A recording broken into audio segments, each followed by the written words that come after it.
The Meghalaya Pradesh Congress Committee (MPCC) has stated that its petition challenging the defection of four-party MLAs to the National People's Party (NPP) is currently under consideration before the Meghalaya High Court. According to Manuel Badwar, the secretary of the MPCC, who addressed the media today along with Kinpham Kharlingdo, the petition was filed against four legislators, including Charles Marngar, Gabriel Walang, Celestine Lingdo and Ronnie V. Lingdo, who had shifted allegiance from the Congress to the NPP. The Congress stated that the move to approach the High Court followed the rejection of its earlier plea by the Speaker of the Meghalaya Legislative Assembly. The Speaker had declined to entertain the disqualification petition, stating that such a complaint must be filed by an MLA. However, the Congress maintains that the interpretation is not in line with legal provisions, citing judgments of the Supreme Court of India, which it claims allows any concerned individual to initiate such proceedings. The matter is currently under judicial consideration before the High Court and further proceedings are awaited. For which we would like to pursue this case, because right from day one we keep on telling people that we will not take this thing very easily, because it's very unconstitutional the way the thing has happened, whereby MLAs cannot just jump from one party to the other in their whims and their fancies, correct? So because of which, I think you're all aware, we had filed a complaint with the Speaker himself, and on very flimsy grounds, the Speaker had rejected the petition in which we had filed, citing causes that anybody who files a petition has to be an MLA and so on and so forth.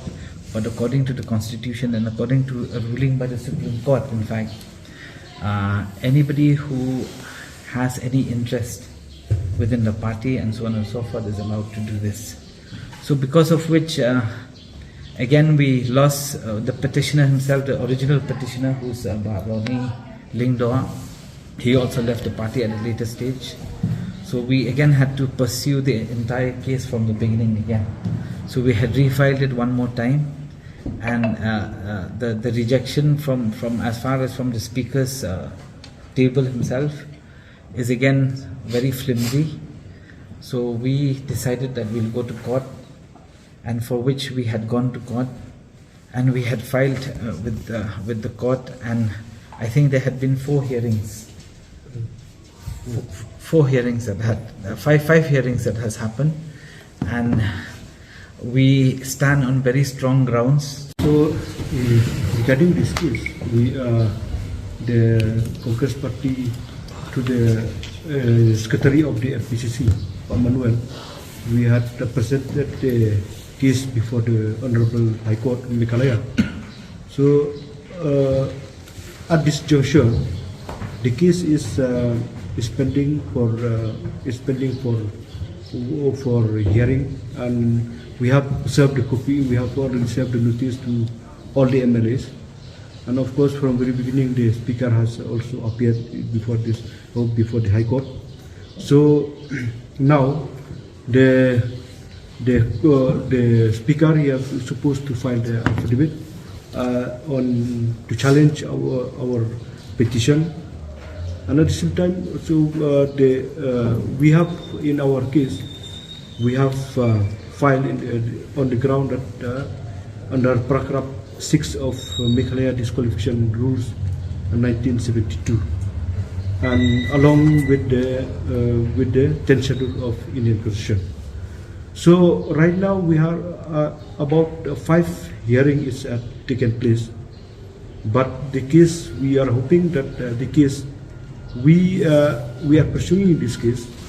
We are the Congress Party has shown the seriousness that pursuing the case to the court of law, like our colleague has stated that this is that so that. So we had 4 MLAs, right, at that time. Normally, for them to qualify, when they want to do a defection, is basically 3 MLAs has to leave. Now the problem is only 2 MLAs left, okay, on the 12th of August 2024. Now when 2 MLAs left on the 12th of August 2024, we have proof that one MLA who also defected, of course, on the 16th, for 4 days he was still with us, which means that he came to the office, had meetings with us, registered himself, gave his attendance. We have every proof that he was still with the party, and not that we're just saying it, because he will obviously not sign on the papers and register himself for the attendance and attending the meeting and have discussions with us if he did not intend to leave, which meant that the first case was only 50%, which attracts for disqualification. But then only after 4 days, the third MLA also left. So it doesn't make sense. If you leave in one shot, right? You don't say that I will leave today, only 2 MLAs will leave today, and probably after a month or so another MLA will leave, and then you club them together and you say that no, you've crossed the 66% mark, which is totally unconstitutional nature. So when we filed this petition, even with the speaker also, right? The speaker had answered to us. Everybody knew, because we also had all the proof that we had to prove it to him. But the only thing is that they had in fact given us replies on very flimsy grounds. Yeah, way too flimsy to even say that, you know, that like for instance, the person who had filed was a person who probably is not an MLA. I mean, these grounds is definitely not acceptable even under the constitution of the country. So, and we have proof that these are the kind of technicalities that we have probably from the legal cell have submitted everything to the court of law as well. And we believe so that whatever has happened has definitely been done in a very bad taste. And we would like, again, as I said earlier, that what Bakin Pam was saying, my colleague here, he's saying that we need to pursue this come what may. And we need to take this to its logical end, because it's extremely important, right? Because it's not just for us, but it's also for the future of the state as well. That politicians should not behave in such a way, and politicians should at least have what we call as moral standards, which is a far higher level than what they are as of today. Yeah?